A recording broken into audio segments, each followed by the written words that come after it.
इस तरीके से इनकम टैक्स वाले आपके आवास में भाजपा की स्टिकर लगी हुई गाड़ी से पहुंचे थे। जी निश्चित तौर पर आप लोग सबने देखा है कि जो भाजपा का स्टिकर हटा रहा था उसने भी बीजेपी का झंडा पहना हुआ था गले में। तो और कोई लेना देना नहीं है। पहले उनके सवाल का जवाब दे दूं, पहले उनके सवाल का जवाब दे देता हूँ, फिर आप आइएगा। ऐप से आपसी में तो कर्टसी मेंटेन करिए। ठीक है।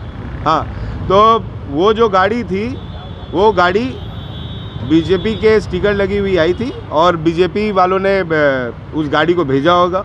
और जब हमारे लोगों ने उस पर क्वेश्चन किया तो वो गाड़ी पता नहीं कहाँ चली गई, लेकिन हमारे लोगों ने तब भी खोज लिया। अब आप क्या पूछ रहे थे? अजय सिंह के घर से जो पैसे मिले उससे कोई लेना देना आपका नहीं है? अजय सिंह के घर से क्या, अजय सिंह से मेरा लेना देना नहीं है। अगर आप मेरा सोशल मीडिया साइट उठा के देखिएगा तो जब मेरे पिता पहली बार बने थे विधायक तो यही अजय सिंह के खिलाफ में हेमंत सोरेन जी के ऑफिस से ट्वीट हुआ था कि इनका घर खाली कराया जाए, क्योंकि ये एक मजदूर के नाम पर घर अलॉटमेंट करके रह रहे थे। ठीक है, और मैं अजय सिंह का घोर विरोधी रहा हूँ, ये पूरा बेरमो जानता है। आप भी बेरमो जाके पता कर सकते हैं। आप कुछ बोल रहे हैं कि आपको कैद करके रखा जा रहा है, जबरदस्ती कैद। ये कार्रवाई देखिए, जब कुछ मिला नहीं इनको, इन्होंने सरकारी संपत्ति का दुरुपयोग किया, इन्होंने इतने पैसे बर्बाद किए रेड मारने में, रेड कंडक्ट करने में, और सिर्फ इसलिए क्योंकि मैं और प्रदीप यादव बहुत मुखर होकर बोलते हैं और उस मुखर आवाज़ को बंद किया जाए ताकि हम लोग भी बीजेपी में शामिल हो जाएं।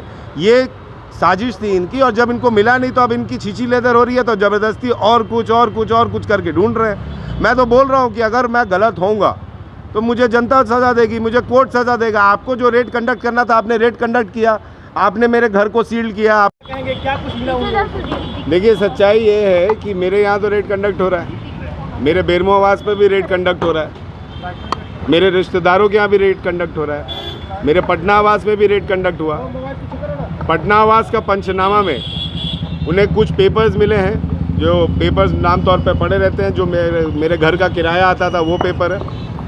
दूसरा, उन्हें 600 रुपया मिला है मेरा पटना आवास पे, जो पंचनामा उन्होंने रिसीव करवाया है। मेरे जो पटना आवास के मेरे जो घर को देखभाल करते थे उसका पंचनामा है। रांची आवास पर मेरे यहाँ जो रेड कंडक्ट हुआ है अभी तक इनको कुछ मिला नहीं है, ज़बरदस्ती बैठे हुए हैं। ना कुछ इलीगल डॉक्यूमेंट, ना कुछ बेनामी संपत्ति, ना कुछ इलीगल पैसे, ज़बरदस्ती हमें रोक कर बंद करके घर में रखा गया है। इसका असर ये हुआ कि पता नहीं कौन सूत्रों ने बता दिया कि भैया मेरी आय 1 करोड़ रुपया है। ऐसा कुछ नहीं, दस्तावेज भी नहीं मिला। अब 1 करोड़ रुपया से मान लीजिए महीने में हो गया 30 करोड़, तो 365 करोड़ साल में हो गए। तो अब साल में 365 करोड़ के ये तो चले जाएंगे, और पंचनामा में ऐसा कुछ देंगे भी नहीं। लेकिन मेरी जो बदनामी हुई उस बदनामी को ये कैसे निपटेंगे? मेरे ऊपर कल को नक्सल अटैक होगा, कल को मेरे बच्चों को किडनैपिंग के तहत उठाने की साजिश होगी, तो उसको ये कैसे बचाएंगे? मेरे यहाँ कल को मेरे ऊपर जान की खतरा बने रहेगी। ना इनको कुछ पैसा मिला, ना इनको कुछ डॉक्यूमेंटेशंस मिले, तब भी ये जो है ज़बरदस्ती अपने सीनियर्स के कहने पे यहाँ पे डेरा डाल के बैठे हुए हैं। मेरे बेरमो आवास में भी इनको ऐसा कुछ नहीं मिला, ना इनको पैसा मिला बेरमो आवास में, ना कुछ। मेरे घर में 70,000 रुपया इनको या 90,000 रुपया सबका मिला के मिला है। बेरमो आवास में भी इनको कुछ नहीं मिला। मेरे बाद बाकी जो रिश्तेदार हैं पटना में, उनके यहाँ भी रेड इन्होंने कंडक्ट करके उनके घर से भी चले गए, उनके यहाँ भी कुछ नहीं मिला।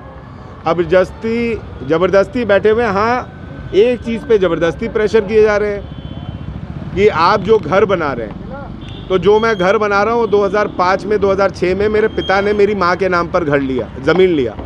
उस ज़मीन को मैंने अपनी माँ को 10 लाख रुपया टैक्स पेमेंट करके स्टैम्प ड्यूटी निकाल के गिफ्ट डीड लिया।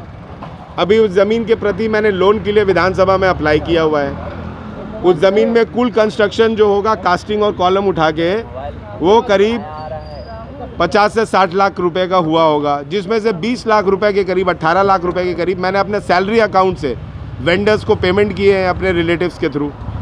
अब उसके बाद वहाँ पे आपको कुछ नहीं मिला। अब ज़बरदस्ती आप यहाँ पे आके घर में किसी को भी बंद करके बैठे हुए हैं। मैं भी एक कैटेगरी में आता हूँ, मुझे भी सुरक्षा कैटेगरी मिली हुई है, लेकिन मैंने तब भी इनको कॉपरेट किया।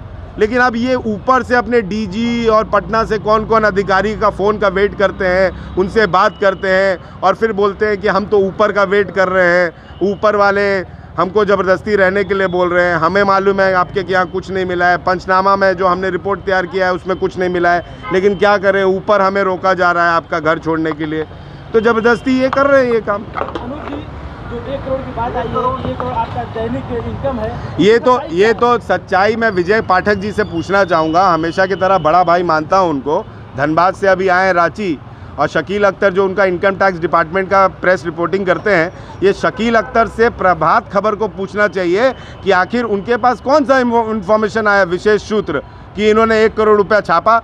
ना आप लोग भी पत्रकार हैं, आप लोग भी मेरे घर को कवर कर रहे हैं, इनकम टैक्स डिपार्टमेंट के किसी अधिकारी ने नहीं आके ब्रीफिंग दिया आपको कि मेरे यहाँ से पैसा मिला, मेरे यहाँ से दस्तावेज मिले, मेरा कोल का व्यापारी मैं हूँ या कुछ भी। लेकिन फिर किस आधार पर प्रभात खबर के एक रिपोर्टर ने छापा कि 1 करोड़ रुपया प्रतिदिन मेरी कमाई है।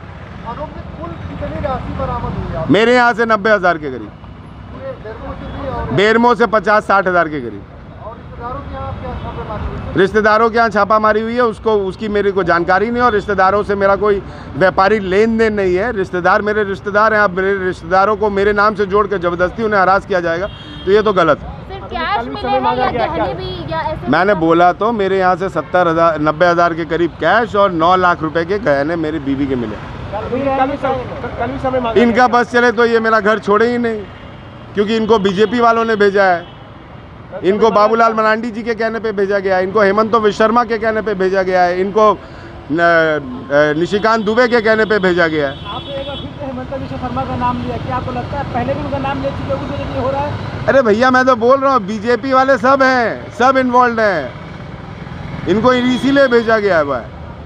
लेकिन जब 35 साल मेरे पिता विधायक रहे, मंत्री रहे, उनके ऊपर आज तक आयकर विभाग का छापा नहीं पड़ा, और उनके मौत के होने के 1.5 साल के बाद उनका बेटा जब विधायक बनता है तो उसे तोड़ने के लिए आप उनके द्वारा अर्जित संपत्ति को आप आज मेरे सामने लाके प्रस्तुत करते हैं और मुझे बदनाम करने का साजिश रचते हैं। वो भी वो संपत्ति जो मेरे पिता ने नॉमिनेशन में, अपने लास्ट नॉमिनेशन में दाखिल करके गए थे।